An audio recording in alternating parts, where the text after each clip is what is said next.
बॉलीवुड के खान गैंगस्टर्स के निशाने पर। सलमान के बाद एक और खान को धमकी। क्या इस धमकी के पीछे भी लॉरेंस बिश्नोई है?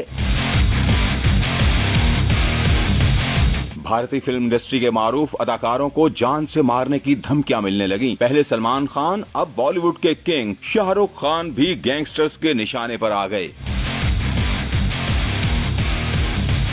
बॉलीवुड के सुपरस्टार सलमान खान को लॉरेंस बिश्नोई गैंग की जानिब से मुतअद्दिद बार धमकी आमेज पैगामात मौसूल हुए। अभी कुछ ही दिन पहले मुंबई पुलिस को सलमान खान के खिलाफ धमकी आमेज पैगाम मौसूल हुआ, जिसमें अदाकार को 2 ऑप्शन दिए गए कि वो माफी मांगे या फिर जिंदा रहने के लिए 5 करोड़ रुपए अदा करें। मुंबई पुलिस के नजदीक कंट्रोल रूम को गैंगस्टर लॉरेंस बिश्नोई के नाम से व्हाट्सएप पर धमकी आमेज पैगाम मौसूल हुआ था। अब भारतीय मीडिया रिपोर्ट्स के मुताबिक मुंबई में शाहरुख खान के प्रोडक्शन हाउस को धमकी आमेज कॉल मौसूल हुई, जिसमें उन्हें मारने की धमकी दी गई। रिपोर्ट्स के मुताबिक फोन कॉल जिस नंबर से आई वो छत्तीसगढ़ के इलाके रायपुर में फैजान के नाम से रजिस्टर्ड है। किंग खान की टीम ने इस हवाले से मुंबई पुलिस को शिकायत दर्ज करा दी है। दावा किया जा रहा है कि धमकी आमेज पैगाम लॉरेंस बिश्नोई के भाई की जानिब से भेजा गया है। बांद्रा पुलिस स्टेशन में एक नामालूम शख्स के खिलाफ मुकदमा दर्ज कर लिया गया है। ताहम पुलिस ने कहा कि इस बारे में तहकीकात कर रहे हैं।